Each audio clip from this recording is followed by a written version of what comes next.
Uh, as you can see, this mind map looks very different from the previous one which we discussed, and it just shows that the author's got a personal style, and the rules that he's using are just about single word per line. He's using the rule of thick central lines.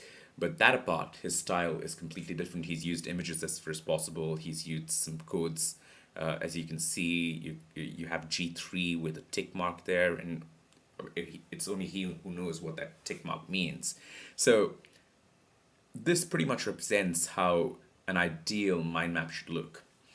Right, so we'll now go back to our mind map that we've been building for this session, and I'll make a couple of changes to it, just lay it out differently and present it back to you so that we can talk about why you'd like to use mind maps. So let's come to the all-important question now. Why would you use mind maps? And the way most people who feel crazy, who are like diehard fans of mind mapping would tell you, is that it's radiant thinking versus linear thinking. Now, the reason I say it's radiant thinking versus linear thinking is because, as I mentioned earlier as well, mind maps mimic the way your brain thinks. So they kind of help anarchism. Linear thinking is the way a computer would think, or the way I often say robots remember. So while the mind map actually mimics the ad hoc nature in which your brain stores information, I just wrote something completely different. So it's so linear thinking represents the way robots or machines would remember, whereas radiant thinking in the mind map style represents how your brain stores information. So I'm just going to put that down there. It represents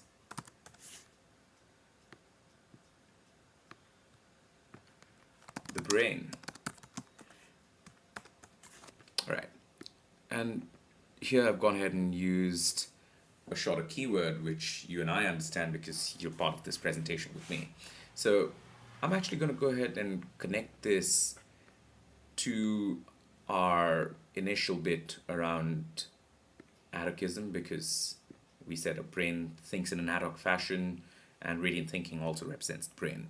So one of the things is that it's not chronological. It's driven by your brain.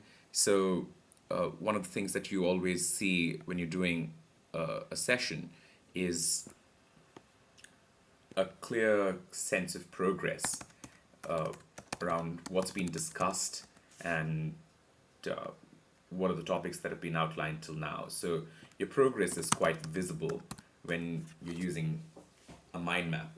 On the other hand, if you were to use a set of points which you write down on the board, they show no connection to the original topic.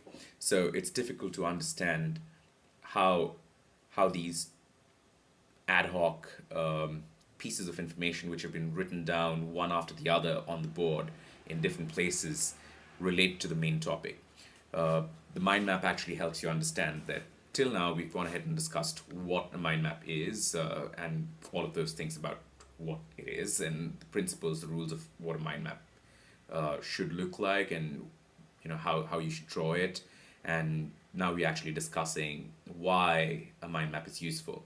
So just the way you have very clear sense of progress we've made in this session, in the same way you give very clear understanding to your students about how far you've progressed in the session. So your understanding, you're actually building a lot of shared understanding. So let me actually put that down as well. And it's a useful tool to use in meetings as well, because I've used it in a number of meetings. It causes people to think, because they're generating associations as you draw the mind map for them.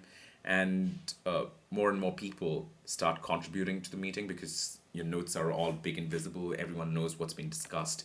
No chain of thought is lost, and the progress is quite understandable. For presentations, there are a couple of things that I think I should discuss, and I'll put those down here. So a couple of things it does for presentations, and I can say this from my experience as a trainer. Firstly, it allows you to have a little more eye contact with your audience, because you're not looking at your notes. Even if you are, you're making eye contact with your audience, explaining a point, and then going back to the board to draw the mind map. You aren't having to look at a presentation, and often when you do a presentation, you keep looking at the screen and talking to the screen as against talking to your audience. So that's a big plus. It ensures that you have enough movement, because you're moving to explain the topic to your audience, and then you move back to the board. So there's enough free movement as against a PowerPoint where you'd actually be rooted to a spot, and you're pretty tempted actually to just stay at your spot, look at the PowerPoint presentation, and give your lecture. It's a very busy mode of presenting, right? Because it's constantly evolving. It's adapting to your audience, and you can very clearly see what's happening in this presentation. The great thing about this is that it's flexible. So the reason why I like your presentation to be flexible is because with generative topics, a lot of discussion goes beyond the scope that you've thought of, and a lot of that discussion is good. You'd like to record that somewhere, even if it's something that goes onto your parking lot. But what it does for you is, being flexible, you can change part of your presentation. You can go ahead and add certain topics to your presentation. So you keep all of those options available. And most importantly, I think, with mind maps, you gain a lot of freedom. And the freedom's mainly to be able to use your own style. So those are a few of the benefits I've seen with mind maps. I can automatically talk about another benefit. If you've got a good enough mind map drawn in class, you don't really need to provide notes to the students. Most students after training would say, "Hey, is there a way I can get your deck?" And yes, a deck is useful. Does it help you remember very well? Perhaps not. So a mind map, however, is something that the groups arrived at together and represents how the thought process went on in the class. So a quick picture of the mind map can help people remember what was discussed in class. And while I talk about this, I'm just going to quickly show you a couple of mind maps that we drew in the last ThoughtWorks University. And when I say last, I'm talking about ThoughtWorks University in October 2008. So I'll show you a couple of mind maps, and you can take a look at how your output could be if you take this approach. So here you see a mind map on intellectual property, and you can see that there are various topics that we discussed in this session. We started off talking about patents, then we talked about copyrights, we talked about trademarks, what are trade secrets, what's a license, what's a confidentiality agreement, and what's ThoughtWorks' policy and why so. You'd see that I've gone ahead and used a certain color, and for a whiteboard you actually run out of colors after a while, because you get markers only in blue, green, red, and black.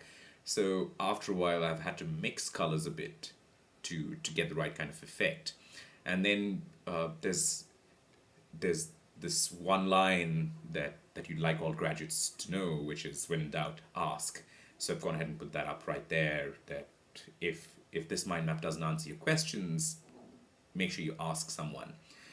You'll also see that I've gone ahead and used some pictures, not many. So there's the Mingle logos on your bottom right.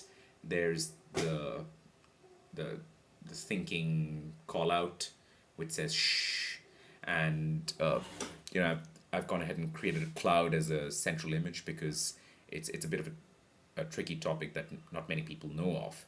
So I've gone ahead and tried to make it as visual as I can with my limited ability. I'm going to show you another quick one.